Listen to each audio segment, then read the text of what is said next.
What is going on, guys? Jam here, and welcome to everything you need to know about Black Ops 4's newest game mode, Blackout. Before we get into this, I just want to make it clear that anything I say in this video is subject to change, since everything I'm going to cover was showcased in the beta. I do feel like Treyarch gave us more than enough content to judge on, and I wanted to go through everything showcased and finally give my own opinion whether it is worth it or not. Also, keep in mind that I am a PC player, so the things I say will be based mostly out of PC gameplay, but should also count for console as well. However, if I do say something which isn't the same on console, feel free to leave a comment down below explaining it. And yeah, let's get right into this. Okay, let's kick this off outside the battlefield and go through the levels in Blackout. Now, in this beta, no actual cap was shown, so we didn't exactly know how far you can actually level up. 28 was the highest I've seen, and there was still no cap, so I can only assume that 35 would fit pretty well, but this could easily be increased come the full game. Now, the way you level up is by getting merits. In the beta, you can really level up well simply because the leveling system wasn't working well, and kills didn't add to your merits.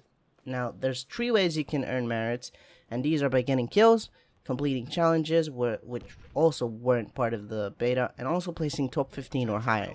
Now, each kill grants you 1 merit, as well as placing top 15 or higher. For the challenges, we can only assume that it's going to be based on the difficulty of completing the actual challenge. And finally, leveling up helps you unlock different characters in the game.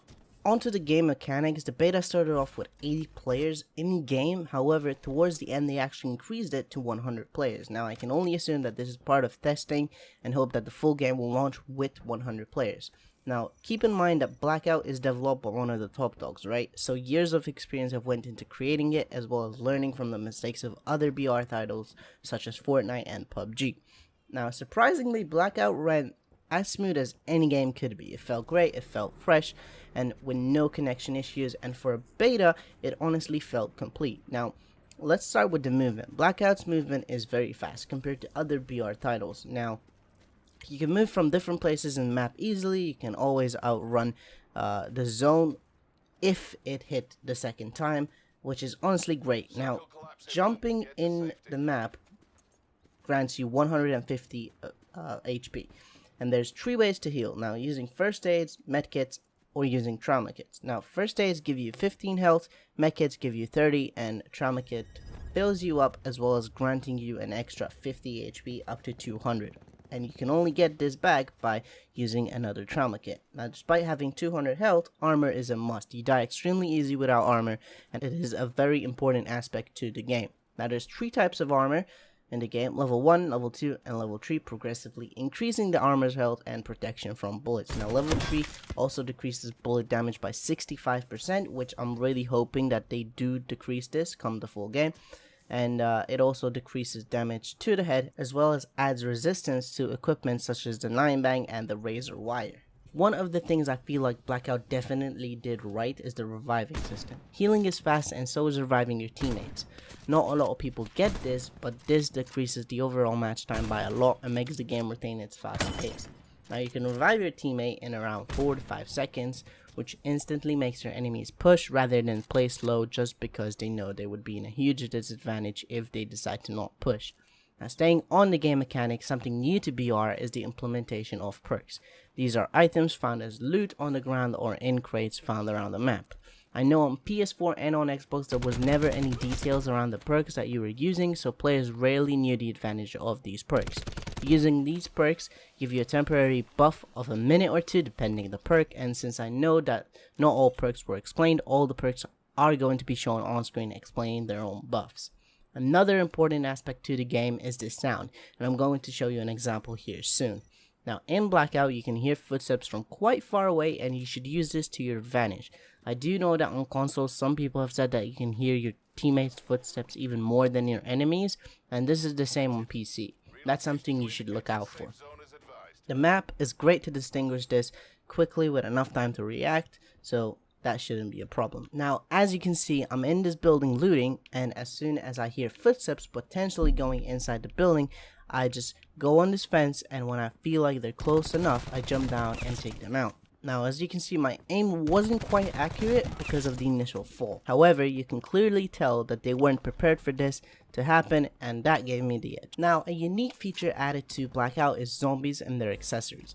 Zombies could be found in Verrucht, called the Asylum, the Maze from Buried, the Transit Bar, the Funeral next to Verrucht, the Lighthouse from Call of the Dead, and also the Boxing Gym from Shadows of Evil.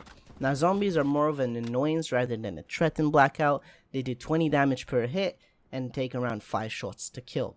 Now, sometimes they also drop you zombies weapons and equipment, some including the ray gun, the Zweihander, and the monkey bombs, as well as they could simply drop you perks and ammo. Also added to only one of the locations is the mystery box, acting like a supply drop, which is actually quite decent. Now, the zombie weapons are pretty decent, however you can't replenish ammo for them. For the ray gun, for example, you only get 20 bullets, however it's actually proven to be quite good against enemies, so use it wisely. Onto the main weapons. I'm not going to go through every single weapon just because, to be quite honest, all of them do sit around the same bubble. I do not feel like the weapons differ a lot from each other. However, I'm going to go through the categories and explain how I felt using them. Starting with the pistols, they're just absolutely useless, so unless you're running from a guy without a weapon, there's no need to ever pick one up, just basically like any other BR title. The SMGs honestly handled themselves pretty well, and I was surprised at medium range.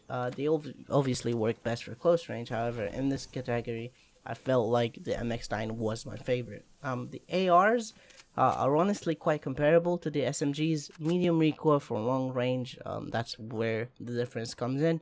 And my favorite of the bunch was the ICR. Now, onto the snipers, I actually felt like they were a bit underpowered. For the Paladin especially, I do feel like it should be a one hit anytime unless you hit his toe or some shit.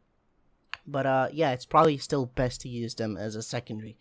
Shotguns are actually quite surprising. I know a lot of people said they're useless, but if we're not talking about the SG-12, which takes quite a while to kill someone, the MOG-12, however, takes around 2 to 3 hits to kill at close range, which I found myself swearing against, but whatever. For the equipment, I mostly used the grapple gun to escape nasty situations, and the cluster grenades. Both of them work great, as well as the shield for quick cover, so if you get one of those, then make sure to use them because they help you a shit ton. The concussions are also quite powerful, as well as the 9 bangs. There's also some bonus weapons that you can find in crates or in mystery boxes, and rarely on the ground. These are the Galil and the MP40. Now, the Galil is extremely powerful, and the MP40 is fast and snappy, as well as extremely good at close range. Now, these are super rare, but super effective, and they also can't really have a lot of attachments added to them. I'm not sure if you can even put any of them, I forgot. But yeah, for the main attachments, I especially loved the 3x scope. That was my absolute favorite. I always used it when I could, even more than the 4x or the 2x scope. So yeah, the rest are pretty self-explanatory. There isn't much variety in terms of replacing the same slot. So if your attachment slot is empty, it's probably best to fill it with the first thing you find. Finally, last but not least, the vehicles. Now, this was very surprising to me simply because other BR games made vehicles either extremely effective or extremely useless. In Blackout, there's 4 different types of vehicles: the ATV, the truck, a heli, as well as a boat. Now, I definitely do not think that they're super effective and grant a huge advantage over your enemies, especially because bullets smash through them and enemies can attack back quite easily. Now, however, they are always better to escape the zone in the beginning, because other than that, you can always walk it. And obviously to get from one place to the other, and you can actually run people over, which is quite fun. Other than that, don't get shot and stay in the vehicle for too long, and don't leave the vehicles whilst it's still moving fast, else you're in for a treat. Right, on to the final question. Is Black Ops 4 worth it for what we're getting? Now, will it light up that fire? MW1 and 2 did the same way. I can definitely tell you that it's nowhere near as fun as the old Call of Duty days. However, I do feel like Black Ops 4 is a step in the right direction. Now, zombies, battle royale, and multiplayer, or for $60, that's actually, I feel like that's pretty worth it. Now, honestly, I can't wait for zombies. I would love to see what they're going to do this year, the Easter eggs and other things. The multiplayer seemed okay, however, after reaching max level in the beta, I did get quite bored, and BR definitely feels like a fresh and new game, despite the whole battle royale craze that went on last year. So yeah, my final answer is I do think it is worth it for what you're getting. I do think that it will stay alive for quite some time, but eventually I can also see it die out. So yeah, that's all guys. I do hope you guys enjoyed it. Took me a shit ton of time to edit this and get it all together, but after the support you guys gave me on my last everything you need to know, which was done on Rocket League, which I'll actually leave a link in the description if you guys want to go check that out. I've been dying to do another one of these. If you guys did enjoy or did learn anything from this video, please hit that like button below and subscribe for more videos to come. I have a ton of things planned, and I really hope I can start uploading more frequently for you guys. And yeah, it's been Mark, and peace.